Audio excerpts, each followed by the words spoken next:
அயலை கறி வைக்க போகிறேன். 4 அயலை எடுத்து க்ளீன் பண்ணி துண்டு துண்டாக கட் பண்ணி வைக்கலாம். சின்ன அயலைன்னா முழுசாக வைக்கலாம். அயலையை கழுவி க்ளீன் பண்ணி வச்சுட்டு கொஞ்சம் தேங்காய் எண்ணெய் விட்டு ஒரு தக்காளியை முழுசாக வச்சு வதக்கிட்டு அந்த தோல் வெடிக்கிறது வரை அப்படி வதக்கிட்டு அதை எடுத்து வெளியே வச்சுட்டு ஒரு கை நிறைய சின்ன உள்ளியும் வதக்கி அதையும் எடுத்து ஆற வச்சுட்டு மிக்சியில் 2 சேர்த்து ஒரு அடி அடித்து வச்சிடணும்.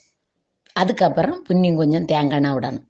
அந்த தேங்காய் எண்ணெயில் கொஞ்சம் கடுகு கொஞ்சம் வெந்தயம் போட்டு பொரிச்சிட்டு ஒரு பச்சை மிளகும் கீறி அதில் போட்டுட்டு காஞ்ச மிளகும் 2 கீறி அதையும் பிச்சு அதில் போட்டு நல்லா வறுக்கணும். நல்லா வதக்கி கொடுக்கணும். வதக்கி கொடுத்துட்டு என்ன செய்யணும்னா 1 ஸ்பூன் காஷ்மீரி சில்லி, 1 ஸ்பூன் மல்லிப்பொடி, 1 ஸ்பூனு 2 ஸ்பூன் மல்லிப்பொடி போடலாம். சின்ன ஸ்பூனுன்னா 1 ஸ்பூன் மஞ்சப்பொடி இவ்வளவும் போட்டு நல்லா சிம்மில் வச்சுட்டு அங்கே தாளித்து நம்ம போட்டிருக்க பச்சை மிளகு இதெல்லாம் நல்லா கிண்டி கொடுக்கணும்.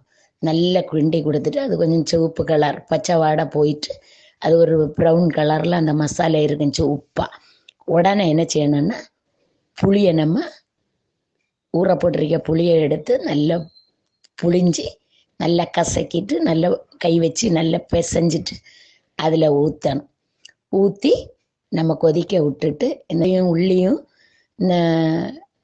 மிக்சியில் போட்டு நல்லா குழகுழன்னு அடிச்சுட்டு அந்த மசாலா எல்லாம் வதக்கி வச்சிருக்க அந்த மசாலைக்கு கூட இந்த தக்காளியும் இந்த சின்ன வெங்காயத்தை பொடி உள்ளியும் போட்டு அரைச்சதை போட்டு பேஸ்ட்டு மாதிரி அரைச்சதை போட்டு அதில் வச்சு நல்லா கிண்டி கொடுக்கணும்.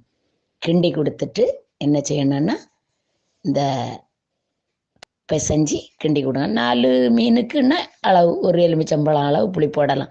புளி இருந்தால் தான் டேஸ்ட்டு. மரிச்சம் கிழங்குக்கெல்லாம் வச்சு சாப்பிடலாம். அது கொதித்து வரும்போது என்ன செய்யணும்னா சுடு வெல்லம் 2 கிளாஸ் சுடு வெல்லம் விட்டு அதை நல்லா கிண்டி கொடுத்துட்டு மூடி வைக்கணும். அது நல்லா திளைச்சி கொதித்து வரும்போது இந்த மீனை பறக்க என்ன செய்யணும் அதில் அடுக்கி வச்சு மூடி வச்சிடணும். மூடி வச்சு கை வச்சு இப்படி தூக்கி ஒரு லாம்பணும். கரண்டி மட்டும் போடக்கூடாது. நல்லா அப்படி கிண்டி கிண்டி கிண்டி இப்படி கை வச்சு லாம்பி கொடுத்துட்டு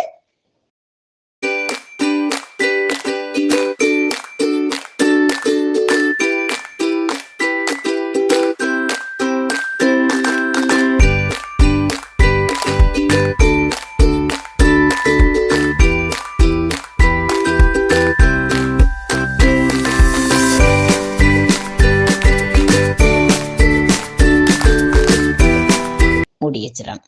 மூடி வச்சுட்டு என்ன செய்யணும்னா பின்னும் கொஞ்சம் தேங்காய் எண்ணெய் ஊற்றி தாளிக்கணும். 2 கடுகு போட்டு தாளிச்சிட்டு அதில் என்ன செய்யணும்னா கறிவேப்பிலையும் உருவி போட்டு தாளித்து சின்ன வெங்காயம் ஒரு 2-3 சின்ன வெங்காயத்தை எடுத்து பொடியாக நறுக்கி அதை மெரூன் கலரில் பொரிச்சிட்டு அதில் கறிவேப்பிலையும் போட்டு அதை தூக்கி இதை திறந்துட்டு வீத்திட்டு அப்படியே மூடி வைக்கணும். அயலைக்கறி சூப்பராக இருக்கும். இருந்தால்